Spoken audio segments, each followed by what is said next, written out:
Hello, everyone. Hello to our discussion in Hub for Coaches community. And today we have Romeo again for the second time.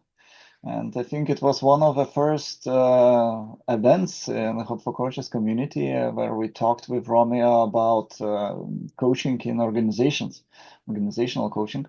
So I'm very glad that we are meeting here again once more. That previous recording is also available on YouTube. So those watching right now and watching this recording, you can find it there. And of course, the event itself is hosted by Hub for Coaches, a community by the coaches, for the coaches on the school platform. So welcome to join. You'll find the links in the description. And let's jump into it. So Romeo, hello again. How are you? Hello. Good, I'm good. Thank you. And thanks for having me again. Sure. Greetings from Brazil to everybody. I hear it's rainy right now. It was sunny an hour ago, and then it just became cloudy and wet. So this is our Yeah, natural way of life during this time of the year. yeah, I see. And today our topic is coaching mentorship, mentorship for coaches. Yes, and I Yes, understand yes. you in your journey towards professional coaching, PCC level coach by ICF standards. Uh, you also had a lot of coach mentorships and right now deliver mentorship also. But for those who listen to us first time and maybe doesn't know you from community, because you're already in our community, the helpful coaches, maybe could you talk a little bit about yourself and your journey in the coaching, where you are right now? Sure, sure. Hi everyone again. I'm Romeo Ymalay for somebody who's trying to pronounce my last name. Don't worry, it's not easy. So feel free to ask. So yeah, I'm currently a renewed PCC. I renewed my PCC last February. So I'm on my next round of that. I became a coach in 2020, officially, right, with a credential uh, because I like working with people. And it really emphasized for me that working with people got me excited. Um, I get the joy of working with people, talking to people about their successes, their dilemmas, and how to support them in that way. And then I realized I didn't really have the answers, right? And I took up positions in HR and I had no clue what they were talking about with their lives, right? I'm like, okay, let's just talk. Let me figure out how best to support you by asking questions. And so by doing so, I didn't really know I was coaching per se. I was just curious and I was trying to figure out where best to direct people for support or how maybe able to answer some of their questions. And then I realized I can't for many of those.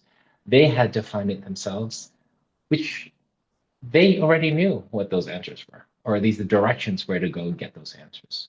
And so my role was to help guide them in that direction, not steer them necessarily, but asking the right questions. And so right now I am an internal coach for the U.S. State Department. So I coach foreign service officers and civil service officers around the world. Currently based in Brasilia, so I work at the U.S. Embassy in Brasilia.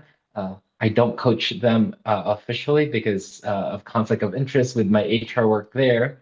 But I do provide informal support to them, coaching support to them where necessary, as it's related to HR. And so I work with our chief of mission, our deputy chief of mission, and other consul generals and other senior leaders, and entry level folks as well. And to connect with our topic today in mentor coaching, I am also a mentor coach, an internal mentor coach for the coaches within the department who are in the process of getting their credentials, their ACC credentials. They went through a training that did not provide the mentor coaching portion of it. And so our program provides that support. So they are meeting those requirements from ICF and then they'll be able to take those the credentialing. Mhm. In addition, I also do other mentor coaching for those who have their credentials, and we just like to make sure that they are still aligned with ICF core competencies. Sometimes after a while, we're like, "Ooh, where am I now? How am I staying true to the ICF code of ethics and the core competencies? And how do we support each other?" And so I provide mentor coaching to those as well, and I get some benefit out of it as well. Like I'm also learning through the coaching process. Yeah. And so that's where I stand at the moment, and we'll continue our conversation on mentor coaching. Thanks for sharing, Romeo. And for sure, we'll dive deeper into mentorship itself, how it's done, how you are doing this, and what do we understand talking about Yeah. mentorship itself. But before diving a little bit deeper into that, and colleagues listening to us, feel free to put your questions in the chat. We will weave them into the discussion for sure. But what you personally found or find so valuable in the mentorship, receiving mentorship? Yeah. A few things, right? Benefits of that is I would say the very first thing is finding a community and support, right? And so when I do my mentor coaching, it's usually with a group. Mhm. And so it allows for many of us to find this community of coaches who may or may not know each other Yeah. to talk about our struggles and successes as coaches, right? As we align to the ICF core competencies. Um, Two, and that this is are not in order necessarily of the benefits from mentor coaching, uh, you get to receive feedback from someone about your skill as a coach, right? And that could mostly include the powerful questions that you're using, right? How it landed during a session for you and for the client, right? Uh, was it good? How did you deliver it? Was it in line again with the core competencies? Mm. Um, and it's a lot of times it's an outside perspective, right? Someone who doesn't know you and can provide an objective perspective of what happened, what they've observed during this time. And so that's the benefit. The third, it's continuous professional growth as a coach. Whether or not it's for credentialing, you receive the feedback of what could I do better, but also what worked well, what did I do well, all right? And so it's selfishly, yes, it's like acknowledgement and recognition of something you did really well, and how can you scale that, how can you continue it? um, a lot of times you think about tools and that we receive through our training, and it's really about assessments and visualization, all that stuff. But there are times when during mentor coaching, when we focus strictly on, okay, you've learned something, how do we master that for you? Um, and it's really just an observation for me as a mentor. Okay, if that's your goal of mastering a skill, how's that aligned to the core competencies as well, right? And so it's all connected, this thread of professional development in order to support your client. Um, and seeing the benefit through your client's eyes, right? Yeah. And so it's an investment in yourself. And then it becomes an investment in others, because when I do group coaching, we have each other as a support, as observers, and we provide feedback on what worked well, areas that may not have landed well, and recommendations on improvement. But it's nothing like I'm going to hammer you down. I'm not here as your boss. It's here to help you grow and improve your craft as a coach. A couple of very important moments and topics there. Group coaching, group mentorship, yeah, in the group setting and solo setting. We'll touch about those Yeah. also. Uh, But you mentioned that there is a mentorship process before the certification, before you get your credentials, yes? And ICF requires for 10 hours, Yes. and usually 7 are in the group setting and 3 hours are in solo mentorship. But later on, we kind of, have a free hand till the next certification or recertification, and we can engage in mentorship or not. But what is the difference between that mentorship we receive and we have to receive before the certification and this later part? Why to engage into that mentorship at all? Yeah, I would say there's not much difference. I think it's one and the same in that one, we there's a requirement to align to the ICF core competencies, right? To be credentialed, and be able to even test. You need to have completed those hours, 10 hours.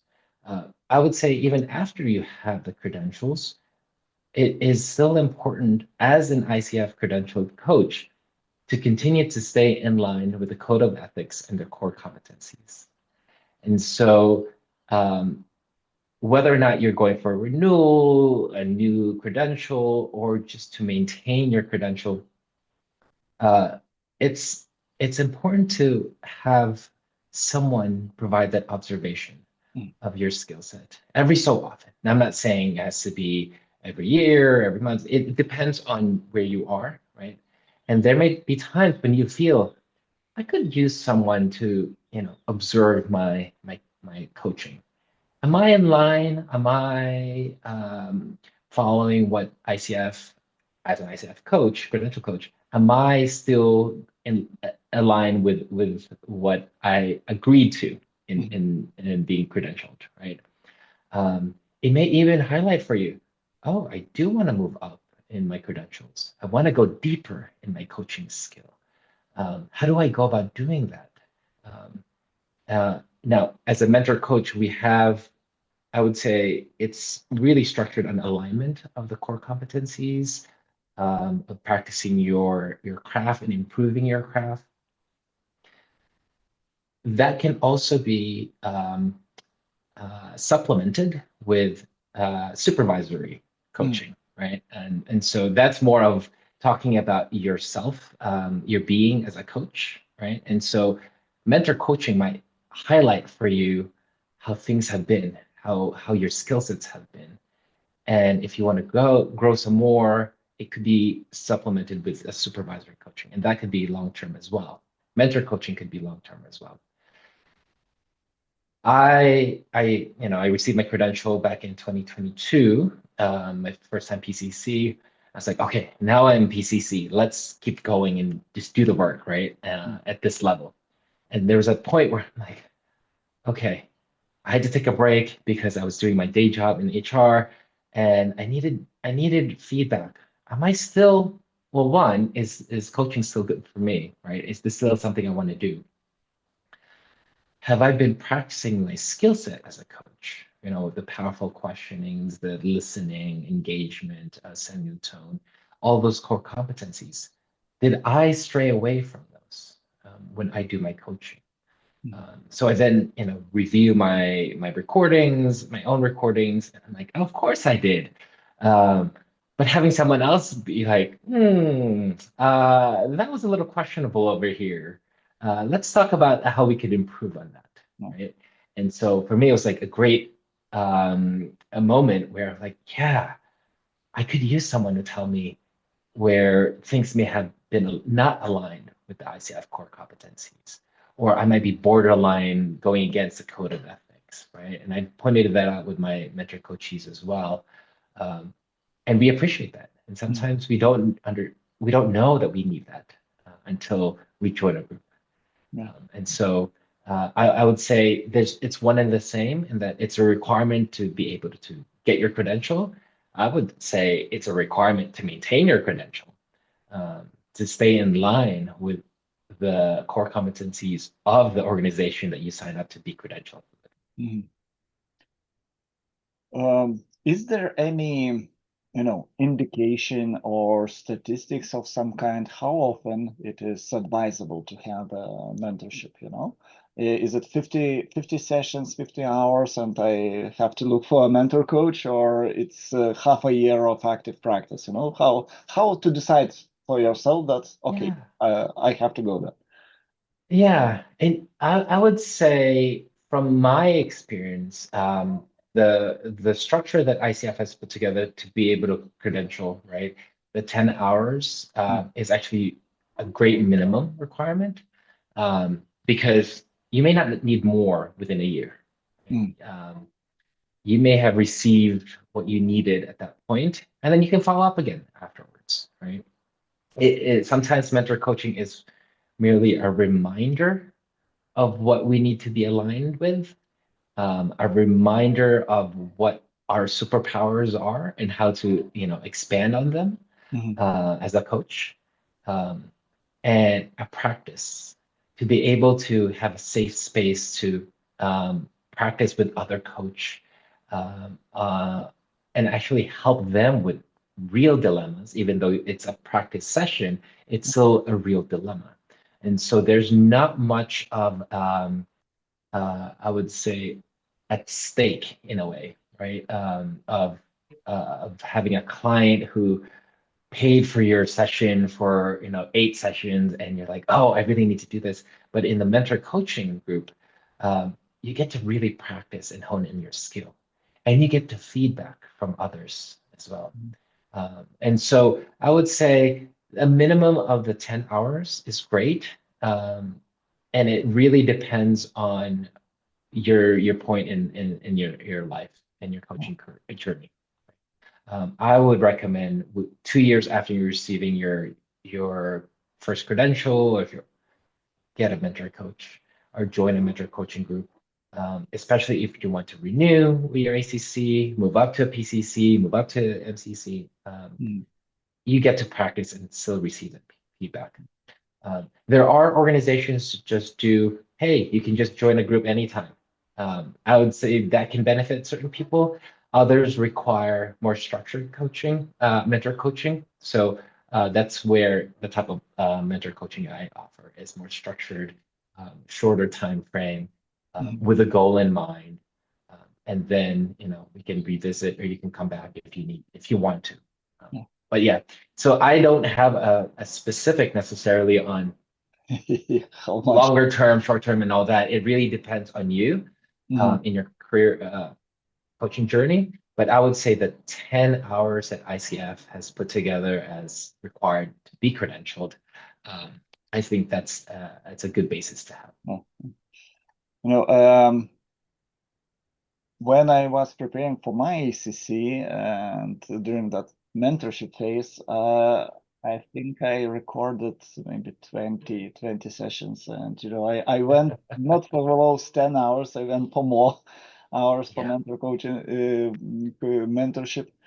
It was very revealing, let's say, because I understand about myself and my coaching that I have a lot of blind spots. That seems that I know and understand how the session went, but that feedback from another person was very valuable, and I plan to have those, quite regularly. So it's almost half a year after my ACC. So it's time.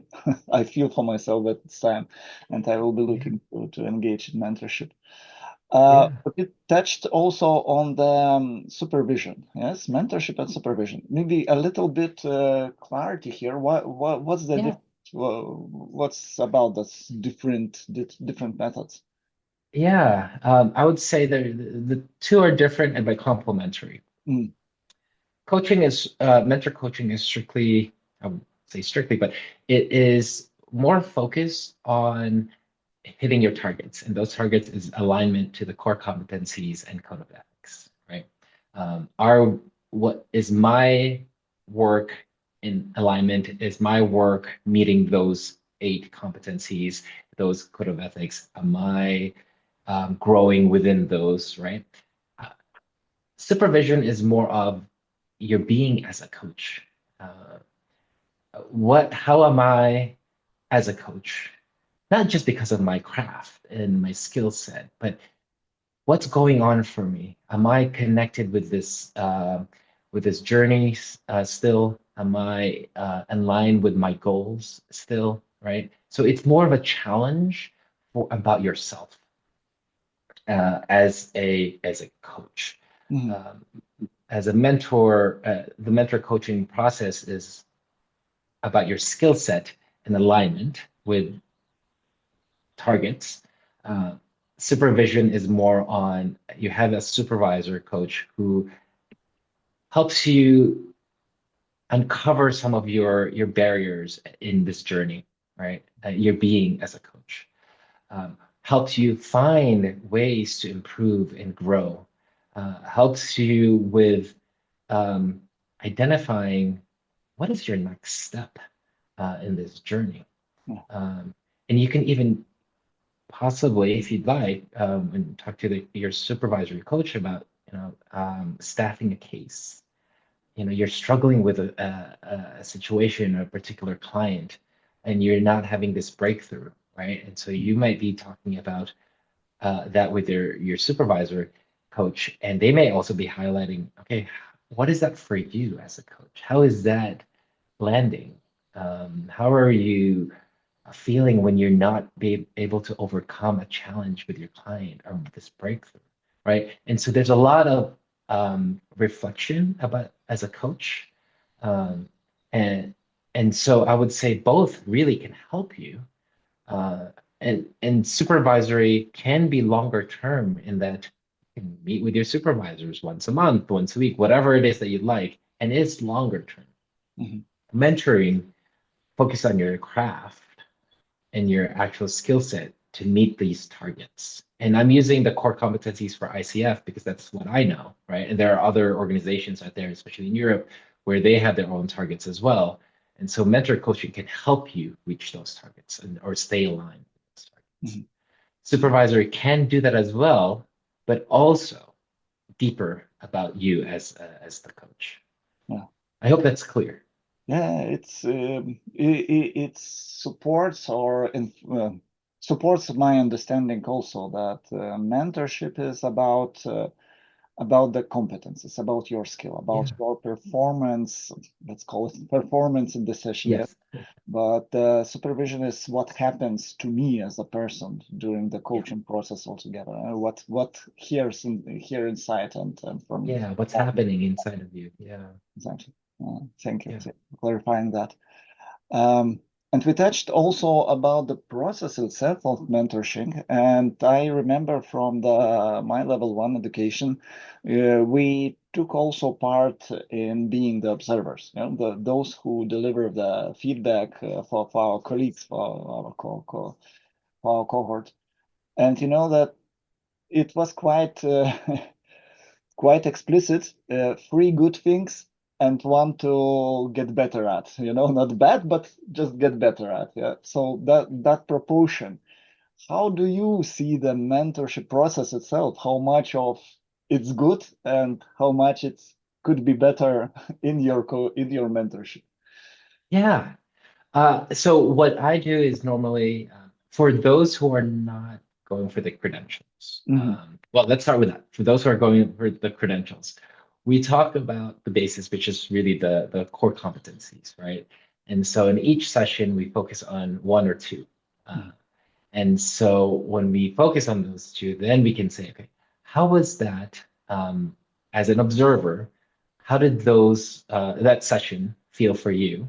Um, how did they align to those core competencies that we were talking about today, right? And so we make sure that when we have those sessions, those practice sessions, we align them to those core competencies, Hmm. right? Does that be the focus of those sessions? For the coaching, mentor coaching, that's more about after they've gotten their credentials and we just like to receive more feedback. Before they do the practice coach with each other, I ask, okay, which core competency would you like to focus on today? So that we, as the observers, can focus on that. Hmm. Not necessarily simply focus on that or solely focus on those, because we may also be like, that was a great intro. even though that's not what you wanted. Like you laid the foundation well, you built the trust, and that led to meeting your core competency that you wanted to focus on, right? And so it's all connected. And so in the beginning, I would say we ask for the clarification of what their goal is. What would they like to be observed on? Which core competency? And then I would say, those three good things in one area of improvement, great. Sometimes we may not even meet the three, right? It could just be one big one, and that's fine. Um, and there may not be an area of improvement. It could just be like, that was great. But I encourage observers to go into details of why it was great, right? And why it was great for them as the observer. Because they can see the reaction of the client, maybe, right?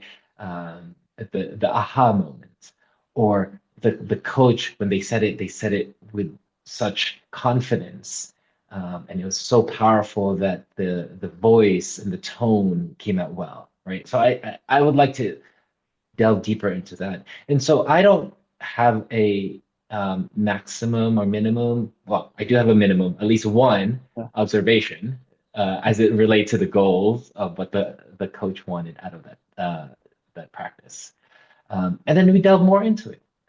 If there's time allocated for feedback, then we delve more into it. Okay, so how did that work? Tell me more. Why that worked well? And then we ask the client then, and we ask the coach also what worked well for them. And so it's a lot of conversation. It's not just like, yes, we need to hit the markers, but we also have to have those deeper conversations on how and why they met those markers. Okay, thanks. Yeah. I see we have a little bit of conversation in chat closely related to our topic. And sorry, I will not pronounce your name Benoit. It's maybe short for something. Maybe you could turn on your mic and just voice the question because it's very relevant for the discussion. Yes, okay, I'll speak slowly, speak a little low, I'm in a group setting. But my question was about the mentoring sessions and whether or not they're optional. And if they are not optional, what does a group mentoring session look like versus an individual session? And my last name is pronounced Benoit.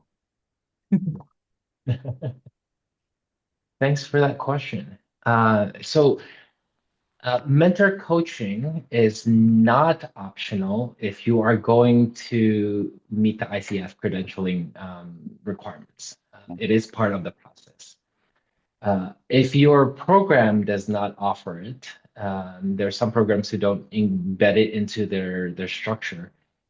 You'll have to pay additionally with them if they offer it separately, or you find a different coaching, a mentor coaching organization. And so they're not optional if you are trying to meet the ICF credentialing requirements, especially ACC, renewal, and PCC, and moving up. Right? The difference, there's an answer here about the 10 sessions, 7 can be group, and at least 3 need to be individual mentor coaching. That's correct. Yes. Thank you for clarifying that in the chat. So the 3 individual mentor coaching, if you're going for ACC specifically, it requires for feedback on a recording. And so the mentor and the mentee will discuss a recording, a real recording of you and your client. And we go through how you meet a majority of the ICF core competencies, right? They don't necessarily say on the ICF website how many core competencies you need to meet in your recording. It's pretty much vague terms of the majority or something like that. I don't remember what it was. I had a question from a mentee coach about it actually, and I was like, well, let's try to meet as many as possible, but you weave them all in anyway, right? And so a lot of the times in the minimum three mentor coaching, we discuss how you have continued to align, how you'd like to align to those core competencies. What are you struggling with in terms of those core competencies? What you don't understand fully, and sometimes it is a follow-up to the group coaching, where we talk about, our first session would be core competency 1, the second would be core competency 2 and 3, things like that. So these individual coaching sessions would be follow-ups in those. I encourage my mentees to bring up issues related to those core competencies, what they would like to practice on individually. And then I provide verbal and written feedback on the recording. What worked well, where areas of improvement, clarification. Sometimes, I receive multiple recordings and I ask them, okay, for this particular recording, which times do you want me to review? I'm not going to review a full hour necessarily, right? So if you give me multiple recordings, which is sometimes great, tell me which times to focus on.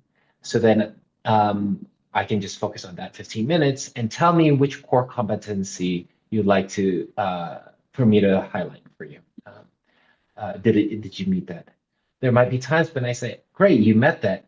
My assumption is you've already built the trust. Therefore, this was really great.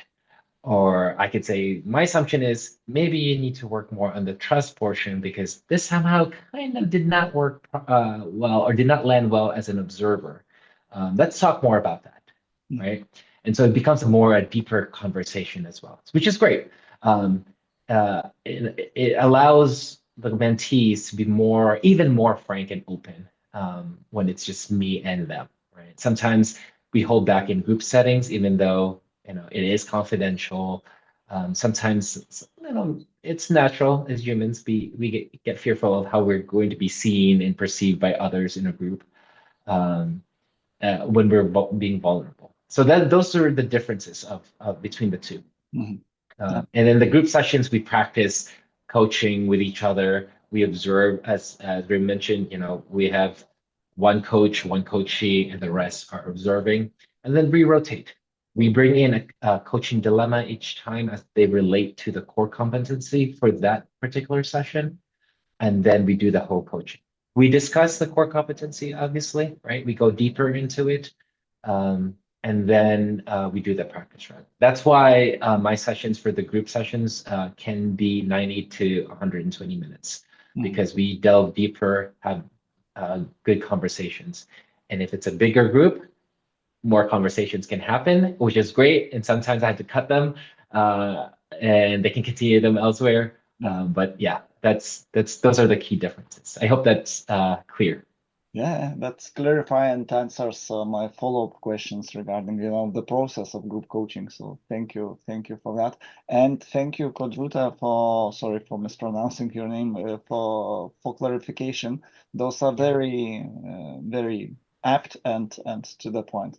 Yes, from 10 hours we have to have 3 hours one-on-one mentorship, and 7 can be, but not necessary in the group setting. So you can cover every of those 10 hours by one-on-one mentorship if you want to. Yes. Yes. Okay, but focusing a little bit about mentorship after the credentialing, yes, after your certification, and that point and that change the coaches get from the mentorship. Maybe you can relate a little bit. What changes do you see in the coaches who actually have mentorship, regular mentorship, versus those who do not engage in this? Yeah, that's a really great question. I think whether it's informal or formal mentorship, I've seen coaches be more thoughtful about their craft, being thoughtful about the questions that they're asking. Because even just a conversation with a mentor may highlight additional areas of direction where they can take a conversation, right, with a client. And we may be stuck at this. These are my 3 powerful questions that I always use all the time, all the time. But there might be great questions and really powerful questions, but they may not be the right ones at a certain time, or they might not be the right words. The intention might be there, but not the right words necessarily. There might be cultural issues, language barriers, right? And so, how do you reframe that? And you can practice that with your mentor of reframing certain powerful questions that you have already in your toolbox and say, how can I say this differently, but still get to the point of challenging their assumptions, right? Um, because a lot of times, what us too as coaches, we have our own assumptions that this is the perfect question and this should land, but why is it not landing? And so you can see that the growth is visible when a coach has, okay, I'm going to reframe it this way now, based on my conversation with my mentor coach, right? And I would just say like that, just the thing that people have told me, but it's in their mind. Is how do I shift my own assumption about this particular case? Because it's not landing well. Okay, let me, there's a quick thing of shifting instead of taking 10 minutes to figure out, okay, they're talking, let them talk. Let me figure out how to like reword what I just said, right? When you practice with a mentor coach, it becomes natural and instinctive, right? And the response is more powerful. And even if you're saying the same words or the same skill or the same assessment over and over, you may approach it differently this time. You may come in a little bit lighter because you're now mentally prepared for what could happen in a coaching session, right? Anything can happen in a coaching session, like we all know. They could just be like, okay, next session, we're going to talk about this. Then they come back, we're like, actually, I have something else. And I'm like, okay, let me figure out how to center myself. And sometimes we forget to center ourselves. And through mentor coaching, we get reminded and we get to practice. So those are some of the benefits from mentor coaching, is to really hone in and practice your skill and learn more skill, right? As in general, mentors, I would guess in general, I'm not going to say I know everything, right? But as mentors, we know several more things than our mentees, or can remind our mentees of what they already know, right? Because we get so much into the weeds of things, or we get, we have those the blinders on. Our mentors can help pull those blinders away or open them up a little bit and remind us, hey, you actually know more, right?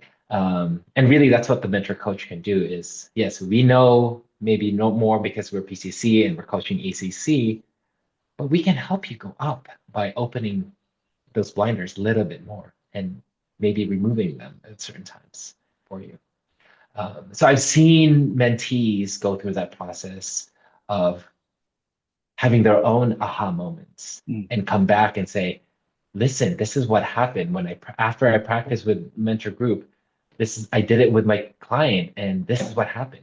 So, good things do come out of it. Sometimes you'll be like, I tried it, didn't work. That's still a good thing. Maybe one, you need to practice some more, or it's not the right thing. And well, let's go for a different approach, right? And you can practice that different approach within a safer space as well. Yeah.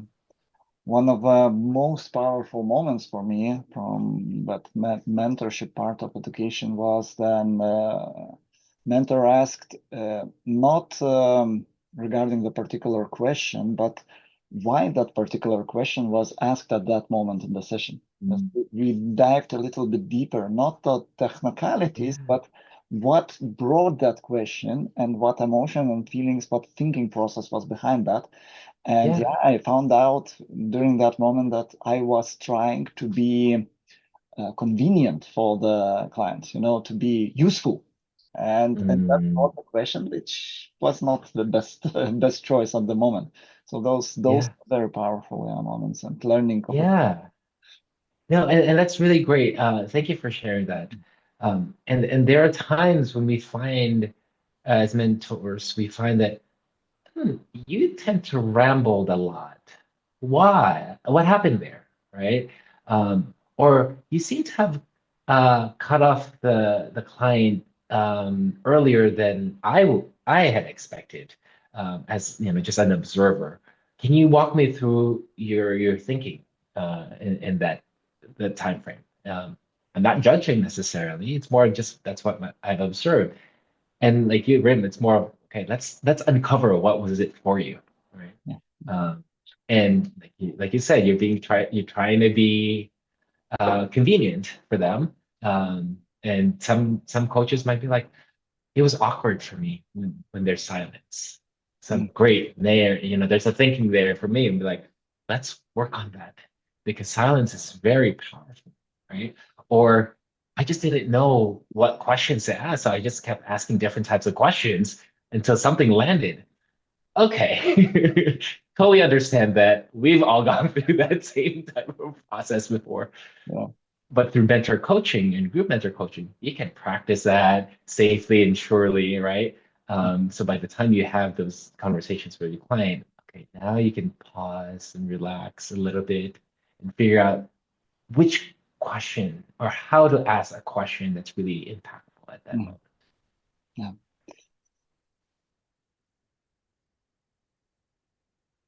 I thinking a little bit which direction to go, looking a little bit at our time left for us.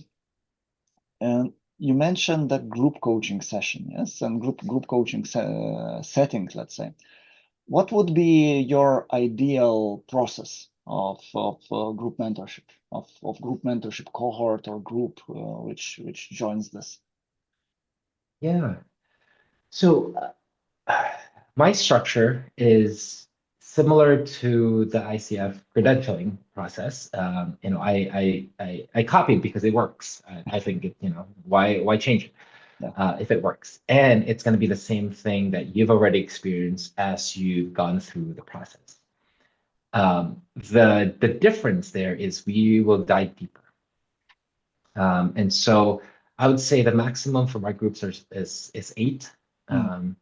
I think that's even big. It can be a little too big, especially if you have a group that's very, listen, as coaches, we can be very talkative as well, because sometimes we're not talking during the client session, so we're like holding it in. And so when we're with other coaches, we're like, blah, let it all out, right?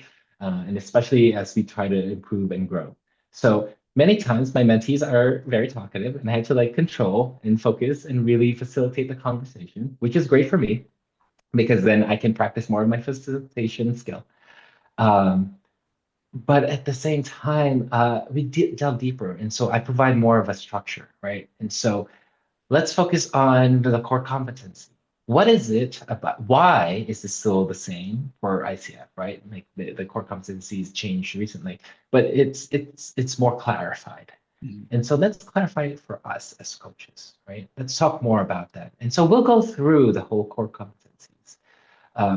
I will have meetings with the mentees prior to the start to gauge and learn more about why they joined, what their the goals are, right?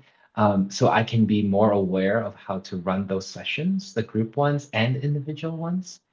And we can have the goals in mind already. We can create a plan of action, how to meet those goals, right? And those are embedded into this mentor coaching, group mentor coaching, and individual ones. We hold ourselves accountable, right, by having this plan already in place. It's plastic. It can be plastic where it can change because situation change, life change, right? And we'll have a discussion of why we need to change. And I say we because it's a joint agreement, right? And then you're really my client in this sense, right? And that I'm helping you with your quote unquote dilemma of meeting these core competencies or code of ethics.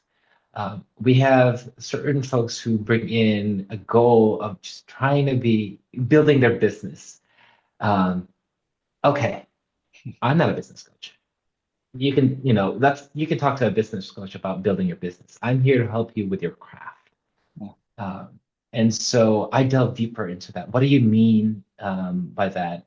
Before I say yes or no to accepting you, let's talk more of the fact that this is what mentor coaching is, and here's what I can provide. And many times it is a joint effort where they work with me and a business coach, right?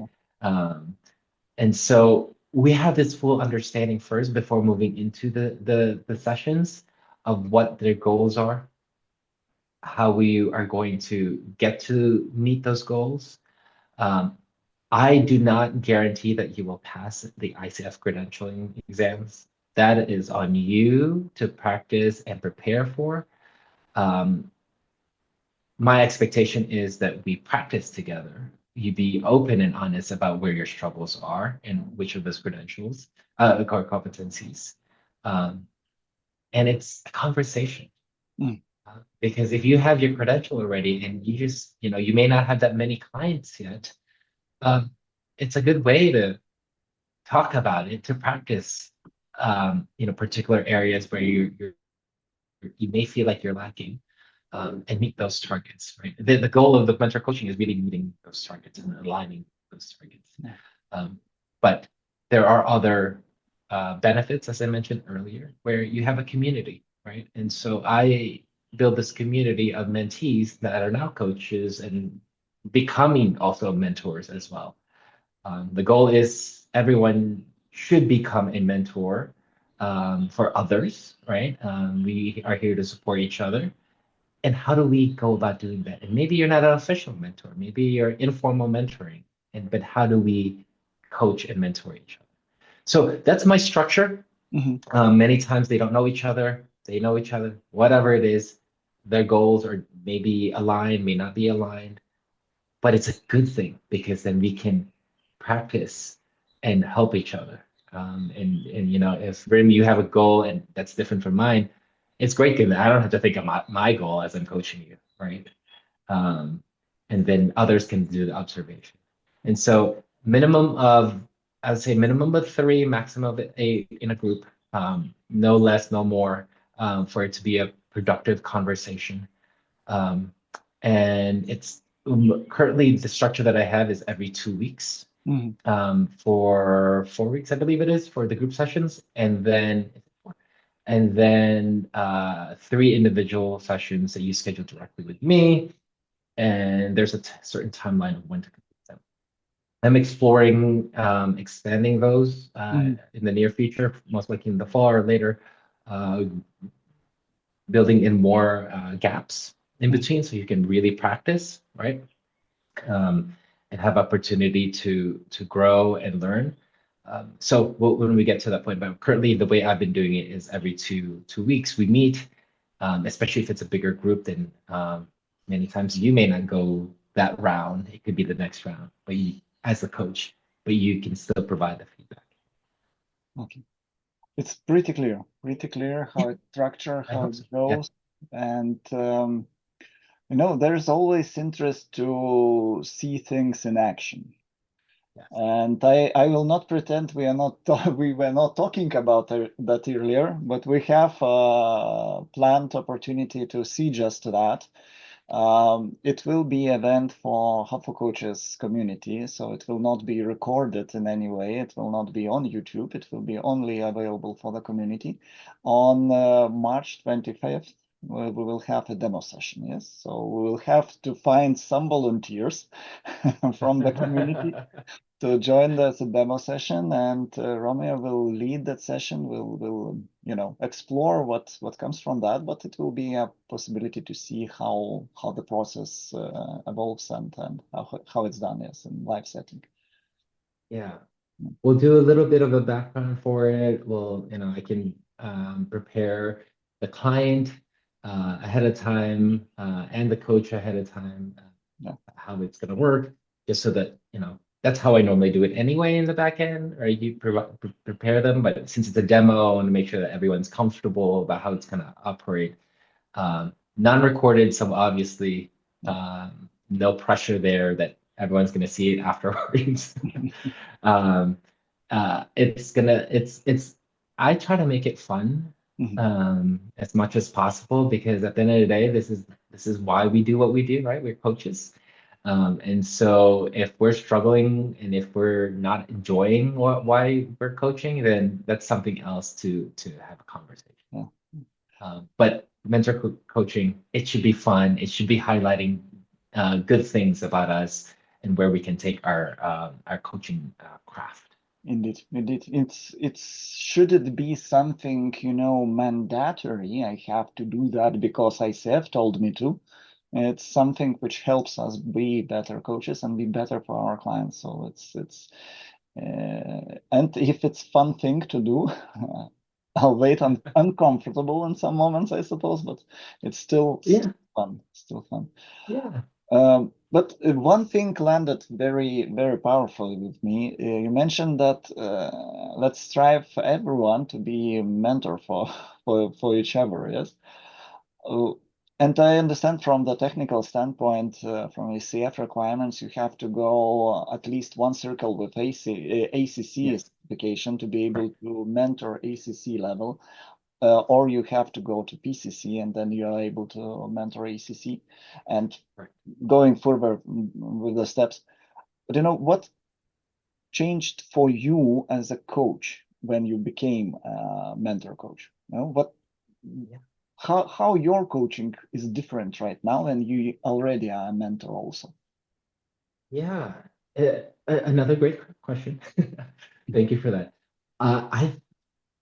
I am more introspective of my coaching skills. When I try to walk the walk, not just talk the talk, right? I think if I provide the mentor coaching on certain things related to ICF core competencies and all that, I think about my own coaching practice and skills. And maybe I need to work more on this because I'm saying this, and that did not land well for me because I need to fix this part. Or yeah, I do this really well, but maybe I need to work more on this because that really is connected. And so when I engage my clients, I'm very thoughtful of even more of how I'm my presence as a coach, and not overwhelming thought where I'm not present, right? But more of, okay, how am I as a coach for this client today? So then I do my centering practice ahead of time, rethinking. I mean, I don't take much notes during my sessions, but thinking about those bullet points that I did take notes on. What happened the last session? And where is this person, my client, going as it relates to their goals, and how, what type of support are they looking for right now? And by that, I mean, which skill set am I pulling today, at least from the forefront, and then which ones are in my back pocket that I can easily pull out because I hone in on it, refine them, and practice during my mentor coaching sessions, right? And that's really, it's really about my presence at that point, because I've been practicing and I've been quote unquote called out by other coaches of what worked well, what didn't land well as they observed, and then I've been tweaking, right? And so I become more prepared. I think that's the simplest way of being there for the client and not worried about being powerful or successful in that moment. It's more about being prepared to support my client. So that's been the biggest change for me. Wonderful. It almost sounds, listening to you, that there's additional second or third level of awareness. You have to be aware as a coach, but then a mentor coach, you have this one more level of awareness on top of that. Yeah. Wonderful. Yeah. I mean, it becomes embedded in you, right? As a coach, it's just more of a reminder of, who we are and why we do what we do and how we can grow continuously. Thank you for this. Okay, I'm looking at the time. We covered our topics. We covered the principles, the why and how of mentor coaching, coaches mentoring. A little bit of information for those watching right now and for those on watching the recording on YouTube. You will find all information regarding Hub for Coaches and our upcoming events in the description. So welcome to join us. Welcome to find in the community Romeo also. He's active member there. So to chat, to talk, to ask questions. Also, we'll put Romeo's LinkedIn link. So feel free to connect. I know from the previous meeting that you are okay with that. So yes. Yeah, and thank you everyone for being here. Thank you for watching, for your questions, for your answers also in the chat. And let's meet in the community or in the next our meetings, our events online. So thank you, Romeo, for joining us. Thank you again. And I look forward to seeing everybody. I hope you'll join us for the demo on the 25th. Yeah. Yes. Yeah. Take care. Thank you very much. Bye. Bye.